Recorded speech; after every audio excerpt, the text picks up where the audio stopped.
I just saved hundreds of dollars by switching to Geico. I feel like I'm on top of the world. Disclaimer. You will not be transported to the top of the world. In the unlikely event you find yourself at the Arctic Circle, seek shelter from the elements immediately to avoid frostbite and or hypothermia. Geico will not be responsible if you find yourself in a cave or crevasse with a lonely abominable snowman, who in all likelihood will force you to play games including but not limited to Go Fish, charades, Chinese checkers, or his personal favorite, Red Rover, send Yeti on over. Geico is not liable for any damages, either physical or emotional. Geico. 15 minutes could save you 15% or more. Now on SportsCenter at 6. The Patriots are saying united they stand. But does tension in New England mark the beginning of the end for Brady, Belichick, and Kraft? A long-term commitment is coming for the Raiders. The latest on Jon Gruden's record-breaking contract. Plus, countdown to the college football championship. Power versus power. The Georgia offense or the Alabama defense. College Game Day answers which unit has the upper hand. Here's Michael Smith and Jemele Hill. What's good? Welcome to a Feel Good Friday edition of the 6. Feels fitting that the Patriots and Raiders are sharing a news cycle, given how different the past 2 decades and all the principal parties might look if not for the Tuck rule. We'll get to the uncertain future of the dynasty that unforgettable moment in history helped build in a bit. But first, full circle. Chucky, part 2. They're securing the bag, and then there's this. Great get as you're getting ready to move to Vegas. Good for Gruden. And it's great that Raider Nation is excited. But I've seen my share of coaches, and I have yet, even if his scheme is great and sparks shot out of the man's mouth and the cannons bled and the mountains crumbled and the seas roared, no 500 coach in his last gig is worth $100 million. No coach. I like to meet that coach and put it on layaway. I think Eddie Murphy would agree. This deal feels like basically a marriage without a prenup. Am I right? You are correct. Was that a pretty good Eddie Murphy? That was a very good one. Still the greatest stand-up of all time. I want what's coming to me. 170, or it's 170 cents. No, we have. Now we have $370. That's right. That's $300. Adam Schefter, you told us the other day that Jon Gruden's deal would be gargantuan. I'll say more guaranteed money, we believe, than any NFL player. What are people around the league saying about this historic coaching contract, particularly, Adam, as it relates to its length in this day and age of pro football? Well, you're right, Michael. I don't think there's ever an NFL player who ever got $100 million in guarantees, certainly not close to that. And you have a situation here also with the Raiders paying Jack Del Rio for the next couple of years. They're going to backload the contract, which means by the time that Jon Gruden gets to Las Vegas, he won't be paying any taxes on that contract. So it's worth even more than it actually seems because you won't have to pay state tax in Nevada once the Raiders get to Las Vegas. Look, this is somebody the Raiders continually have targeted, gone after, pursued. They've brought up an ownership stake to him in the past. They've done it again. But in this particular case, they settled on a 10-year contract. The only other NFL coaches ever to get 10-year contracts were Tom Landry from the Dallas Cowboys in 1964 and Jimmy Johnson from the Dallas Cowboys in 1989. Once again, in 2018, now Jon Gruden's going to be getting a 10-year contract, and the last time he coached for the Raiders was in the game that you mentioned, in the Snow Bowl Tuck Rule game back in January of 2002, 16 years ago. And now Jon Gruden's about to go back. He will be introduced officially as the Raiders head coach on Tuesday. But first,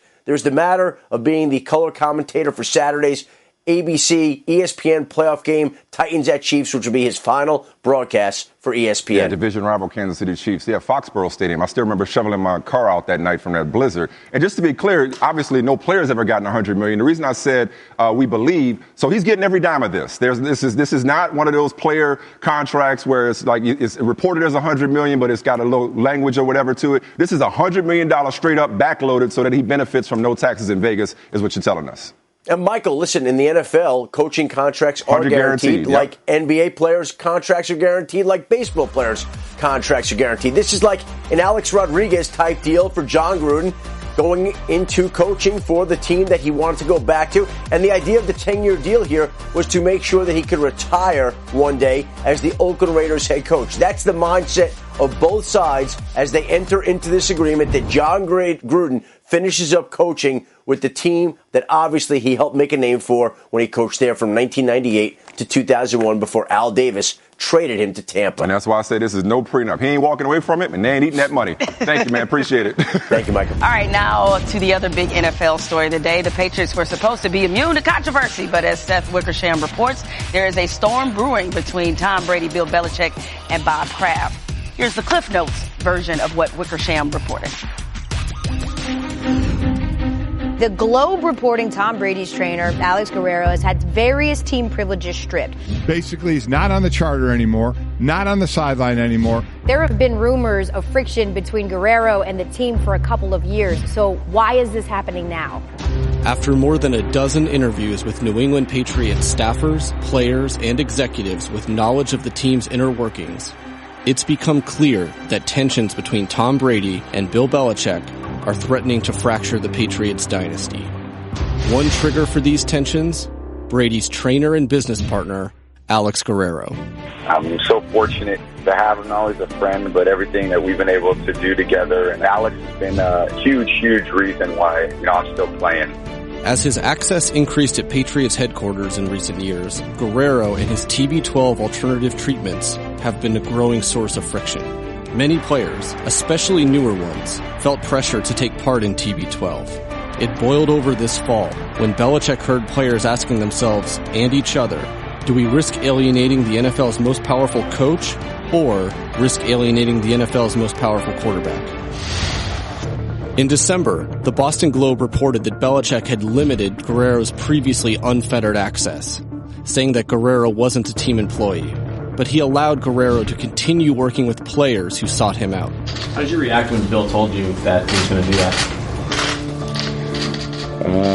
I don't really agree with your question, so I don't know what you're talking about. How do you know what he said? Look, we have a lot of people that work for our team outside of the team, so I'm not going to go through a case by case of what everybody does. That would be impossible to do, and I'm not going to do it. Another fault line. Brady's desire to play into his mid-40s versus Belichick's plan to groom Jimmy Garoppolo as an eventual replacement. I was at an event with Tom Brady when they drafted Jimmy Garoppolo, and he walked up to me and said, Coach, I don't know why they're doing that. I plan on playing until I'm about 45. Brady saw Garoppolo as a threat. Belichick saw Garoppolo as the future. High-level meetings resulted in a mandate from owner Robert Kraft. Trade Garoppolo. The New England Patriots have traded quarterback Jimmy Garoppolo. It is all on Brady for the foreseeable future. According to his friends, Belichick was furious. But in the end, he did what was asked. Brady seemed liberated. His new backup, Brian Hoyer, is no risk to Brady's starting job.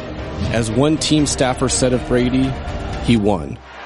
And the Patriots will head to the postseason with another first-round bye. They have clinched the #1 seed as well. The Patriots are still the Super Bowl favorite, but they are in uncharted territory now. There's a sense in Foxborough that this year or next will be the last run for Brady and Belichick. Of all the ironies about the Patriot way, the biggest one is that a philosophy based on team only really needed two men to thrive. That's why it will be impossible to replicate should either of those men leave.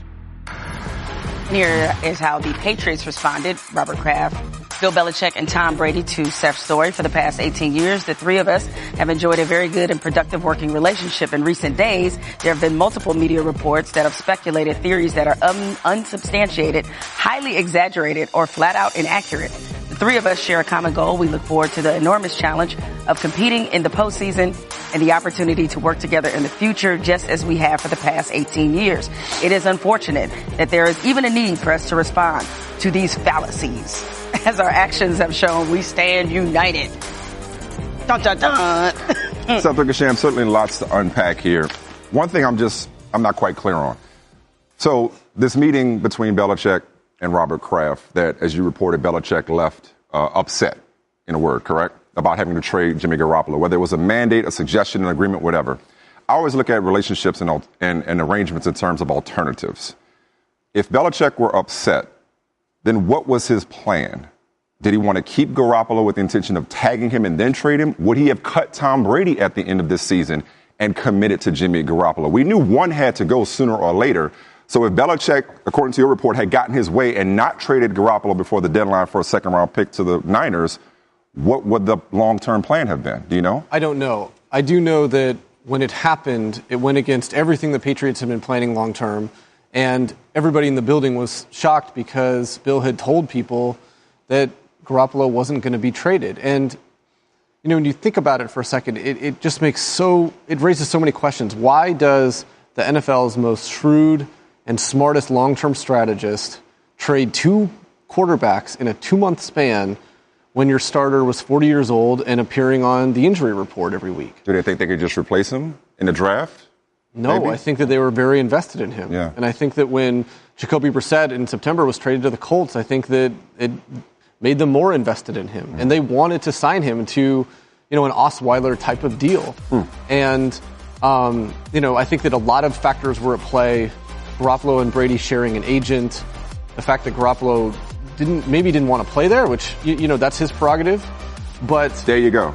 And I'm sorry to cut you off. Continue thought. Because I'll go ahead. I was just going to say, Garoppolo had a lot of leverage in this because whatever they offered him, he didn't have to sign. So I also wonder if in that meeting they just determined, look, he's not going to sign for what we want him to sign him for. We're going to lose him. Brady's playing better than we thought at age 40. Let's just go ahead and get the second-round pick now, which at the time from San Francisco looked like close to a first. They didn't know they'd go 5-0. So maybe this was, to answer your question, I'm just spitballing about the shrewd football mind that Belichick is. Maybe he said, let me get this now versus a compensatory pick in 19. Let me get the second rounder in 18, replace him in the draft, and go forward with Brady. The other thing I wanted to unpack from you real quick, Jemele, the other line that stood out to me about the play to Chris Hogan that got him hurt. Tom was trying to get it out quick, a Patriot staffer says. As fragility has increased, nervousness has also increased. So Brady wants to play for several more years. How much are they concerned about his level of play declining and maybe this plan backfiring in that respect that, hey, we can commit to Brady, but maybe he's not long for this level of play, even though he might be MVP this year? Well, what he's doing is unprecedented, and what he's proposing to do is unprecedented. There's never been a quarterback who plays into his early 40s at a championship level. And it's been a hard year. He's played well. I think that internally, I think they feel like that, like I said, you're sort of noticing these moments where his age is showing a little bit. He's been injured more, missed practice more than a lot of people in the Patriots building can remember. He's also made some great throws, probably going to win MVP. And so it's been a strange season, to say the least. Yeah. Well, what stands out to me about this, too, is where does this leave Bill Belichick? Because he lost the battle. You know what I'm saying? Like, Tom Brady, if obviously, according to your reporting, if he engineered Jimmy Garoppolo being traded and it came down to an ego play, and Bill Belichick, if the football minded him, and we've seen him over the course of his time, and I know you always used to say Tom Brady's going to be the one exception. I never thought Bill Belichick felt that way. Bob Kraft clearly does. But if he was of the mind to keep him and let him set up the franchise from years to come, and he loses that battle, and he has to deal with the wreckage of what the Patriots are left with, if you're Bill Belichick, doesn't this signal to you that maybe it's time for you to plot your exit? Because if you lose against Tom Brady, you're not gonna beat him as long as he's there. You know what I mean? Like, this is a power struggle that you lost, and you're the head coach and GM and the architect of all of this. And so now the guy you identified to take over your franchise is gone. Yeah, and this answer will take a little bit of time, but I think that, first of all, I don't think that Brady forced the trade. I think that it was higher levels. I just think he wanted to make clear that he was going to play longer. Right. But I think that... But he's an implicit message. He's a powerful person in that building. But, I think that Belichick has always subscribed to the theory that when the owner gets involved, it's time to go. And Kraft has stayed hands off. And you think about Belichick, he wanted a legacy of leaving that team in good shape at quarterback, which Bill Walsh and Vince Lombardi and these guys never did. Yeah. And he wanted them to win after he left. And now you wonder, where that stands. Yeah, I just know Belichick's no fool. Kraft's typically not a meddler, and Brady's not a baby. They all want the same thing. It just feels like they can still get it together, working together going forward. Look, feels like we've seen other dynasties crumble. Chicago Bulls. Everything ends badly. Otherwise, it wouldn't end. Exactly. We've seen it before. Well, they've been pretty good together, to your point about why break this up, because let me familiarize you with the Patriots' success, because I'm sure you've forgotten Brady, Belichick, and Kraft have won 5 Super Bowl titles. There's also the 25-9 record in the postseason. Brady has the most wins by a QB in the playoffs, and Belichick has the most by a coach in NFL history. And since Kraft became the owner in 1994, New England has won 70% of their regular season games. That is the best in the NFL. All right, another darn good NBA doubleheader on ESPN tonight, starting with Andrew Wiggins and the T-Wolves at the Celtics. Just please let it be a close game coming down the stretches. This matchup features two of this season's premier clutch time performers in Kyrie Irving and Jimmy Butler. Overall, Minnesota has the league's fifth most efficient offense, while the Celtics lead the NBA in defensive efficiency. And for what it's worth, Boston is 4-1 this season against teams with the top 5 offense, including 4-0 at home. But let's show some love to Jason Tatum in particular, your Eastern Conference Rookie of the Month for December. Would you believe me, Jemele, if I told you he's just the 5th Celtics player to win the award? What if I told you? People used to think that was my voice. Jeff Van Gundy, this will be your second Celtics game in 3 days. What's impressed you most about Tatum's game at both ends? Well, I think when he came into the league, everyone expected him to be able to score, but his shooting ability, he shot like 34 from 3 in college and a shorter line, and now being up leading, like he's at 47-48% from 3. I think that surprised everybody. His defensive ability, though, his adjustment to NBA defense to me has been quick, and he is impactful because of his length, and he's got good lateral quickness. Okay. Meanwhile, Minnesota, 4th in the West, looking to snap their 13-year playoff drought. Now, not to get too far ahead of ourselves, Jeff, but as I said, making the playoffs would be a big deal in Minnesota. But from what you've seen, is this group capable of making noise once it gets there? And if so, why? Well, they're 2 games in the loss column behind San Antonio for 3rd right now. I think they have in the Western Conference, they're 20-6 against the Western Conference.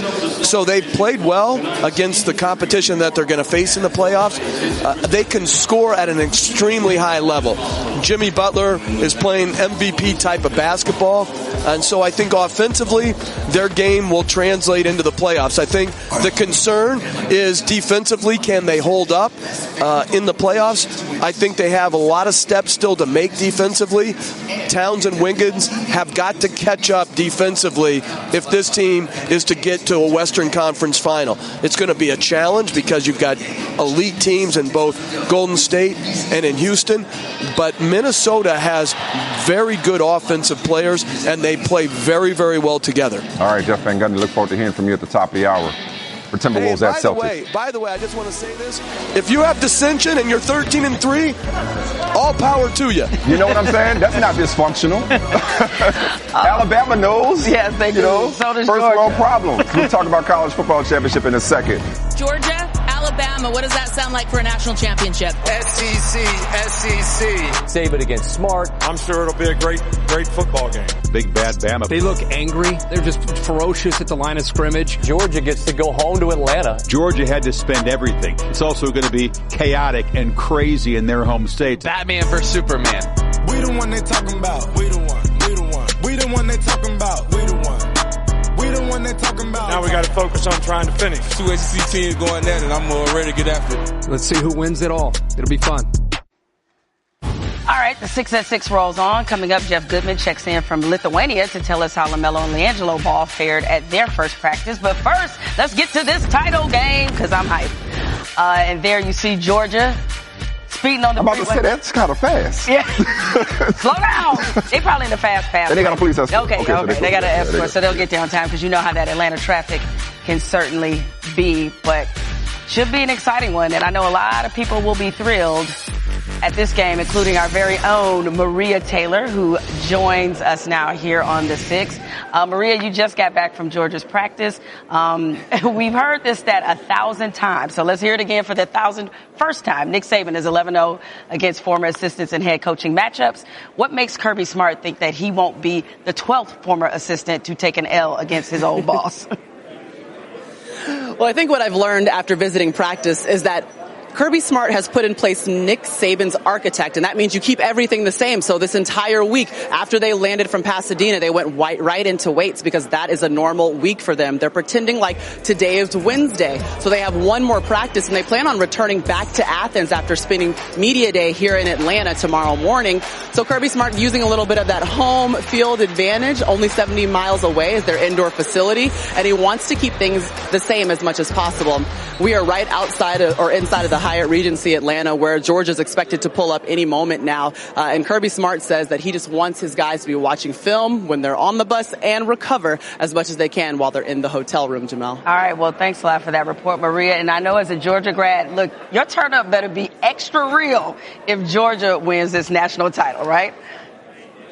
I mean, if they leave a camera on me, I don't know what's going to happen. But, I'm a pro, so I will be unbiased until the end. All right, stay away from Magic City. Kidding. She already been stunting on TNT and whatnot. Now to the regulars around these parts, as in the site of the national title game, Alabama concluded what for them is a familiar routine with their final practice today before boarding a flight from Birmingham to Atlanta. While at home on this stage, should they win practically a road game against Georgia, the Tide would bring home its 5th national title in 9 seasons, and Nick Saban would tie Bear Bryant for the most by a head coach in the poll era with 6. As the Tide, though, they should already have that title in hand. Tom Rinaldi here to provide perspective on how Alabama is handling the recent past and the immediate present. Tom. Michael, how are you doing? I'll tell you, the plane is sitting on the runway as we speak in Birmingham. To no one's surprise, scheduled to actually leave 10 minutes early. Who do you think gave that directive? I think you know it would be Coach Saban. The Tide wrapped up its final practice in Tuscaloosa working in shells, and to echo Maria's report on what would typically be a game week Wednesday, their only practice this week in which they worked out in full pads was held on what would be a game week Tuesday yesterday. They will arrive here, that's the present tense, but carrying certainly a strong piece of the past with them. Yes, they were able to beat Clemson in the Sugar Bowl, but speaking to a number of players yesterday, Michael, they all echoed the fact that it wasn't beating a team, it was the loss of the opportunity in the national championship. That's the drive and motivation they will carry with them when they arrive here between 7:30 and 8 o'clock Eastern time tonight here in Atlanta, Michael. Tom Rinaldi with the latest on the Tide. Thank you, man. All right, Derrick Henry will get an opportunity to redeem himself since Titans running back DeMarco Murray has been ruled out of tomorrow's wild card game against the Chiefs because of a torn MCL in his right knee. Now, Henry called his performance against the Jags last week, quote, kind of soft, and now he'll get to make amends against the Chiefs team that has won 4 in a row. And with that, we welcome in the freezing Dan Graziano, who joins us live from Kansas City. I hope you at least got some Gates or Dickey's barbecue out of this. Since 1994, Dan, Kansas City is 1-9 in the playoffs, including 5 straight losses at Arrowhead. Titans haven't won a playoff game since 2003. So right now, which team is in the better position to end their playoff win drought and why? Well, I think I'd have to say Kansas City since they're at home. I mean, we're here in the Arrowhead Stadium parking lot where there's going to be a bunch of barbecuing going on tomorrow afternoon, a lot of tailgating, and then rowdy fans packing that famously loud stadium behind me. So Kansas City's in a position where they're at home and they're the more experienced playoff team. This is 4 times in the last 5 years that they have reached the playoffs under Andy Reid. I talked to a bunch of their players yesterday. They really think that that's to their advantage because they have a better sense of how fast the game is this time of year and the different kinds of pressures you face once you get to the playoffs. All right, Dan, go get some hand warmers. Thank you. I'm hip to your hustle. What? Shout out restaurants. Get the hook up when you go. NFL playoffs start on ABC. You know how to. ESPN and ABC Saturday wildcard game at 4:20. Again, Titans Chiefs. Coverage starts with postseason NFL countdown at 3 Eastern. Just what we all needed. Big baller brand going international. Very warm reception they've received from the people of Lithuania. But, of course, LaMelo and LiAngelo, they're there for basketball reasons. And our own Jeff Goodman caught up with LeVar Ball prior to his son's first practice with their new team. My boys ain't nervous. Y'all trying to make them be nervous. They're nervous playing basketball. They're in Lithuania. I don't give a hell if we was on the moon. Come on. We playing basketball. See, y'all soft. Y'all soft. Y'all go somewhere and be like, oh, we're away from home. I can't believe it. We're in the gym. We can go to Timbuktu and play in the same gym and be the same thing. Jeff Goodman, the unofficial Ball family biographer. Thanks for joining us from Lithuania. Hard not to laugh at LeVar Ball sometimes and his antics. But you were there for his son's first practice. So tell us, what was it like? The first practice was interesting. I mean, LaMelo Ball is a kid who is known for shooting 40-footers. And throughout the practice, the coach's son told me that he didn't take any shots from deep. And we watched about the first 30 minutes, and he didn't make a lot of shots, but He really was trying to get his teammates involved, and you could tell that was his priority as much as anything. I felt like LiAngelo Ball was far more comfortable in his surroundings, which is to be expected because he's 19, but both guys really, they seem to connect with the players well on this team, and the players really seem to try to connect well with them and welcome them in and help the coach who doesn't speak a lot of English be able to, talk to him and communicate well. Yeah, all right. Now, of course, their first game is Tuesday. I'm sure there's a lot of anticipation. So what do you expect that reception to be like when they finally play on Tuesday? You go into this gym, and it's a small, it looks like kind of a very nice high school gym, 1,700 people. It's already sold out. There's a huge buzz here. There was a news conference after the first practice filled with local media. And I asked the woman next to me, I said, have you ever seen anything like this? And she said, really the last time she saw this was when the prime ministers from Latvia, Estonia, and Lithuania held a joint press conference there. So this has taken the area by storm. So everybody in Lithuania, even the American players here, Chris Kramer, Jimmy Barron, Aaron White, everybody knows that the Ball brothers are here, and everybody's interested to see if they're playing, when they're playing, how much they're going to play, and most of all, how effective they're going to be. All right. Thank you, Jeff, so much. I can't believe that this is like the Beatles or something, or some smaller version. Not saying they're the Beatles, but you know what I mean. But anyway, enjoy the rest of your trip there in Lithuania. Sweet Georgia peaches. Sliced, sugared, and baked make for some perfect afternoon treat. Pulled straight out of the oven, warm, crumbly, and topped with cold vanilla ice cream. My heavens. This cobbler will sure fix you up, right?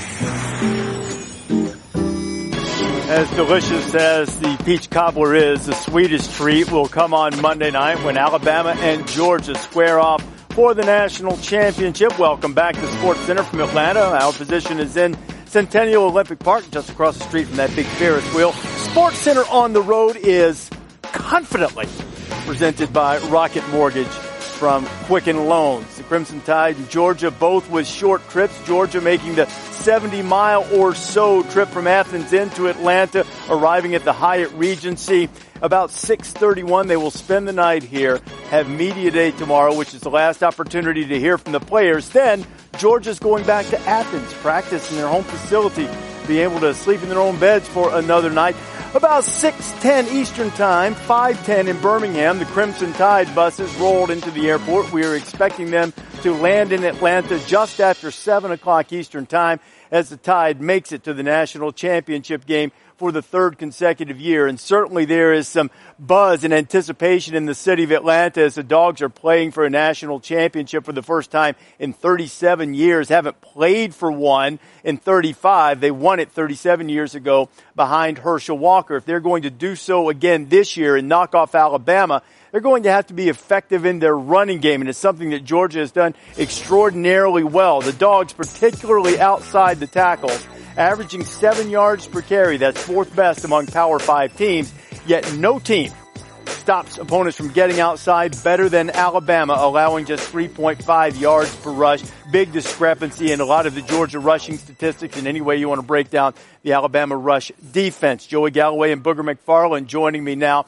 But one of the problems perhaps for Alabama against this is the loss of Anthony Jennings, who is important in setting the edge and was lost to injury in the Clemson games. The Tide has to find a way to overcome yet another injury on defense. No doubt. They have to figure out a way to replace that production. And Anthony Jennings was very productive because he set the edge. He used his athleticism, blocked the offensive tackle. He got in the backfield and he made a ton of plays. They're going to have to figure out a way, but thankfully, because they're Alabama, they got a lot of five-star guys, and they have other guys that can come up and step up. When you talk about the run game, it's about numbers. Can they figure out a way to get the numbers up? If you look against Clemson, all they did was be athletic. They closed, they got around chop blocks, and they were able to make plays and get into the backfield. When you talk about Christian Miller, when you talk about guys that can come off the bench and get out there and make plays, no doubt about it, Alabama will have enough guys, even though Anthony Jennings is not playing. And all season long, the concern when you watch Georgia play was Jake Fromm. Yes. Young quarterback. He steps in. It wasn't a starter. Takes over for Easton.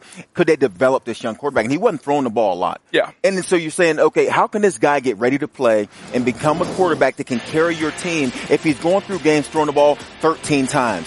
Jake Fromm has arrived. Yeah. Whoever had that plan, it worked out because Jake Fromm was special in this game against Oklahoma. Late in this game, this is in the fourth quarter, they need a play. Jake Fromm steps up, avoids the rush, and keeps his eyes downfield and finds a check down. That is big league, next level stuff when you're asking your young quarterback to not just avoid the rush, but to step up, keep your eyes downfield, and find a check down. He can be a difference maker in this game for Georgia. You know what he's done great in the latter stages of the season, and particularly well against Oklahoma. He was effective on first down. Against Oklahoma on first down, 9 out of 10, 6 first downs picked up, and a touchdown pass on first down. That opens up the opportunities in the Georgia running game. I know you're looking at a Ferris wheel, but when you're dealing with the Tide and the Dogs, their Ferris wheel is pretty much going to stay on top for a long time, Michael and Jemele. All right, guys, that's Monday night, but that's for tonight. Looking good, Jimmy Buckets. All I want is for this game to come down to the wire to see him and Kyrie go at it in clutch. Here's another fun stat. Jimmy Butler proclaims himself as the best phase player in the NBA. Well, he ain't played us. Speaking of clutch and the Celtics, Paul Pierce, when he gets honored, he wants him to be honored by himself, no company. Listen, on February 11th, night I get my jersey retirement, I'm not sure I want to look up at the Jumbotron and see Isaiah highlights. Bro, after all the years I put in. You don't need to share that with nobody. You know, I had a chance to watch Kobe's, and throughout the games, the timeouts, it was a lot of tribute videos for him, and I enjoyed to watch that throughout the game. Now, hopefully, you know, the Boston Celtics will do that for me. I'm not sure if I want to see an Isaiah video that night. Paul Pierce joining us now. Smiling. I know, look at you, ready to go in. Have you heard from the Celtics since you said what you said yesterday? Yeah, we had a chance. We had a little bit of dialogue, and we talked about it. And, you know, it's not every day you get your jersey retired. You know, this is a once-in-a-lifetime deal. And to me, this is like the crowning achievement for me on my career and what I was able to accomplish over my 19 years. So I just think it's only right, you know, just to have a night to myself to be honored and go up in the Raptors. Yeah, not that you need my approval, Truth, but I actually agree with you. Now, Jimmy Butler has been he's been with the T-Wolves, and check out this stat. He's one of 5 players to average 25 points, 5 rebounds, and 5 assists per game since the start of December. And the other 4 are all MVPs. Russ, LeBron, KD, Steph Curry. We're starting to hear MVP talk for Jimmy Butler. What do you think about that? I think Jimmy Butler has definitely established himself as an elite player. You know, we didn't know how he would kind of mesh with the young guys, knowing that Karl Anthony Towns and Wiggins, these guys were the leading scorers. But it seems like he waited like 15, 20 games, and he's like, all right, guys, I gave y'all a chance. It's time for me to step up as the leader of this team and take over. And ever since he's been doing that, they've been playing well, they've been winning, and he's been looking like an MVP candidate. All right, Paul, thanks for joining us. And since you cheated spades, I'm sure you love to play. When we going to get our spades game back? Me and Rondo beat y'all too. No, so. you cheated. You cheated. No way. No, the truth is a cheater. All right, thank you, Paul. All right, we return to our top story today. Jon Gruden has secured the bag. According to Adam Schefter, Gruden will sign the longest coaching deal in NFL history, a 10-year deal that is expected to approach $100 million. The Raiders are expected to announce Gruden as their next head coach at a Tuesday press conference. What I'm really trying to say is, can I borrow $5? Now, one of Gruden's first projects would be to fix Derek Carr, who took a step back in 2017, throwing for fewer touchdowns and more interceptions. But maybe it was fate for Gruden to be Carr's QB whisperer. Derek Carr was one of the QBs that Gruden hosted in his QB camp prior to the NFL draft. Peep what he said to Carr back in 2014 before the Raiders selected him in the second round. You know Bortles? I do.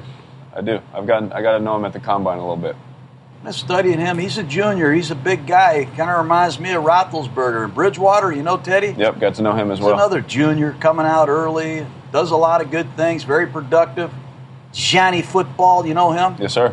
Yep. Another junior coming out. Yes, sir. I mean, you're 6'3", 220 pounds. You run 4.6. You got a great pedigree with your brother. Yes, you sir. call all the plays in college, and you average 50 points a game. What's wrong with all the reading I've done? I don't see your name up here in these mock drafts. Is there something I'm missing? No, sir. Is there a flaw, a dramatic flaw? No, sir.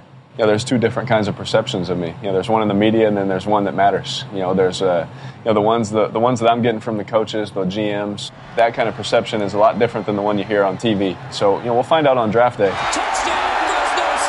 Do you think people are associating maybe his brother really wasn't a dramatic smash hit? Right. Maybe a little bit of a disappointment.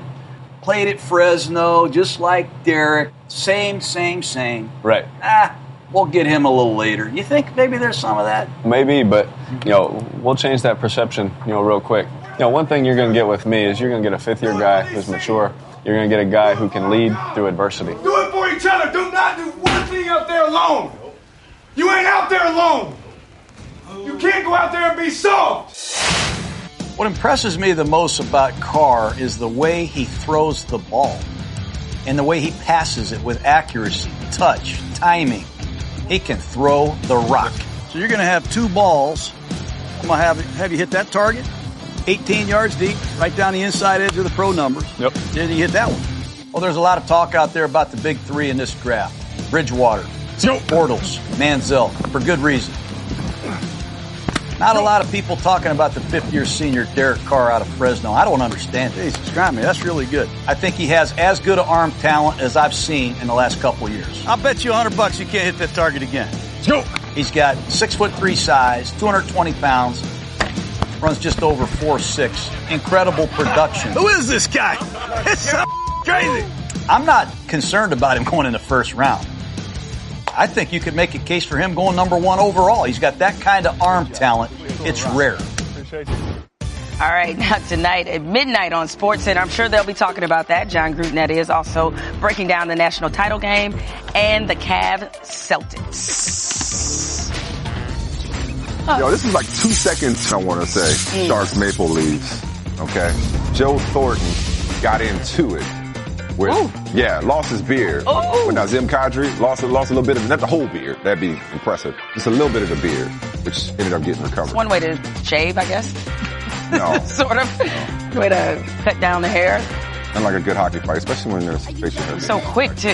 Yo, Shaq played too much. So Maria Taylor was on. They were having so much fun with the national title game. Tim Tebow on. And then, Chuck got a bad hip. That was just unfair, right? They look for excuses to fight. They do. Like, can't take them nowhere. They need to go in the ring. I just want to know, TNT, where's our invite? Like, can we get an invite? I think Joe kind of writes itself. Like, I'm all for self-deprecating humor, but that, you're leaving us hanging for that. Maria got on there, Tim Tebow. What? We can't do this? Maybe you on Maria level, not quite me. Derrick Rose, he's been out of the Cavs lineup for nearly 2 months. I legit forgot he played for them with a left ankle injury. But there's a chance he'll return to action during the team's current 5-game road trip. Here's Ty Lue addressing D. Wade having to give some of his workload to Rose. Yeah, I talked to him already. Yeah, I mean, 50 years old. So sometimes you just don't have it, and but we're not, with all the guys being out, we just don't have the luxury right now. So we've talked about it, and he understands it, and he's for it. Yeah, I call him Frankie Beverly and Mays, but hey, 50. So Paul George, it happens, man. Baker Mayfield, he was out of uniform. You can tell by the lukewarm handshake. He was like, they made up on Twitter though. Yeah. Paul George looked good last night. He did. They look good in general. All the confusion about whether or not he's, loves LA, got 1 foot out the door. He said last night, look, loving that place and playing, that's 2 different things. But him and Baker Mayfield, not a buddies. Look, we all seen athletes before they're about to leave a place. They always have glowing praise. They can go have double-decker couches and watch TV and be buddies. So, best thing I've seen all day. Thunder, as you mentioned, finally hitting their stride, won 8 out of 10. And after last night's game against the Clippers, check out the post-game celebration, which caught Melo by surprise. To figure out exactly what they was doing. I was kind of hoping we missed the bleep. To be honest with you.